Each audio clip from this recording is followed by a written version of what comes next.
লোকসভা নির্বাচনের আডবাণীর ইস্তফা ইস্যুতে রীতিমতো অস্বস্তিতে বিজেপি, তাই আডবাণীকে দলের শীর্ষ পদে বহাল রাখতে মরিয়া দল। আজ সকাল থেকেই দিল্লিতে এই প্রবীণ নেতার বাড়িতে ভিড় দলীয় শীর্ষ নেতৃত্বের। আজ সকালে আডবাণীর বাসভবনে গিয়ে তাঁর সঙ্গে কথা বলেন বিজেপির প্রাক্তন সভাপতি নীতিন গডকরি, মুরলী মনোহর যোশী, যশবন্ত সিংহ।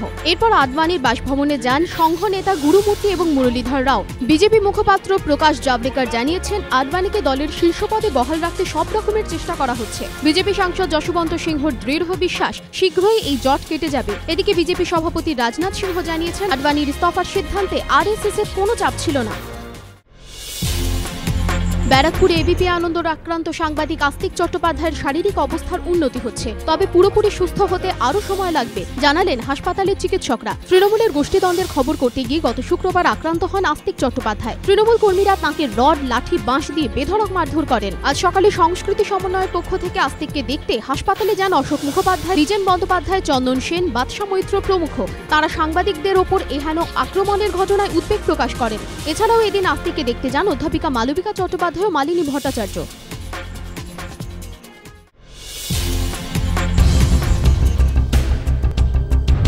বিস্মত কাণ্ড থেকে শুরু করে সারদা কাণ্ড, একের পর এক ঘটনায় সরকার কখনো আর্থিক ক্ষতিপূরণ ঘোষণা করেছে, কখনো আবার প্রতিশ্রুতি দিয়েছে সরকারি চাকরির। আর এ নিয়েই তৈরি হয়েছে বিতর্ক।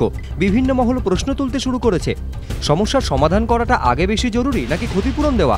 ক্ষতিপূরণ দিলেই কি সব সমস্যার সমাধান হয়?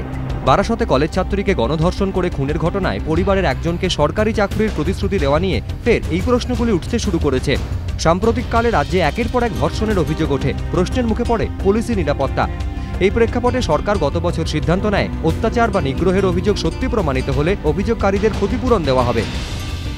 সম্প্রতি লগ্নি সংস্থা কাণ্ডে ক্ষতিগ্রস্তদের জন্য 500 কোটি টাকার তহবিল গড়ে দেন মুখ্যমন্ত্রী। বিভিন্ন মহল প্রশ্ন তুলেছে, ক্ষতিপূরণ দিলেই কি সমস্যার সমাধান হয়ে যাবে? তবে সরকারের একটা অংশের দাবি, ক্ষতিপূরণ ঘোষণা না করলে তাদের সমালোচনায় সরব হবে বিরোধীরা, বলবে সরকার আক্রান্তদের পাশে দাঁড়ালো না। আবার ক্ষতিপূরণ দিলে তা নিয়ে প্রশ্ন তুলবে।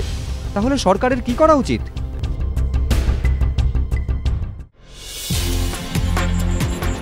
সারদা কাণ্ডে জনস্বার্থ মামলায় আদালতকে সাহায্য করার জন্য আইনজীবী লক্ষ্মী কুমার গুপ্তকে আদালত বন্ধু নিয়োগ করে হাইকোর্টের বিচারপতি অসীম কুমার বন্দ্যোপাধ্যায় ও বিচারপতি মৃণাল কান্তি চৌধুরী ডিভিশন বেঞ্চ।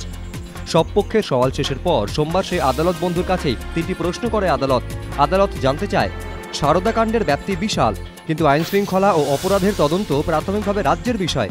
রাজ্য পুলিশ কি তদন্তের জন্য যথেষ্ট সময় পেয়েছে? 16 তারিখ সারদা কাণ্ড নিয়ে রাজ্য জুড়ে হইচই শুরু হয়। 22 তারিখ সিবিআই তদন্ত চেয়ে জনস্বার্থ মামলা দায়ের হয়। তদন্তের জন্য রাজ্য পুলিশকে যথেষ্ট সময় না দিয়েই কি সিবিআই এর হাতে তদন্তভার তুলে দেওয়া যায়? সারদা কাণ্ডের ব্যাপ্তির পরিপ্রেক্ষিতে নির্দিষ্ট একটি তদন্তকারী সংস্থার হাতেই তদন্তভার থাকা উচিত, নাকি সঞ্চয়িতা মডেল মাথায় রেখে reserve bank, SEBI, serious fraud investigation office, enforcement directorate সহ সংশ্লিষ্ট সংস্থাগুলির প্রতিনিধিদের নিয়ে বিশেষ দল গঠন করা উচিত? মঙ্গলবার আদালতের এইসব প্রশ্নের প্রেক্ষিতে আদালত বন্ধু লক্ষ্মী কুমার গুপ্ত তাঁর মতামত জানাবেন।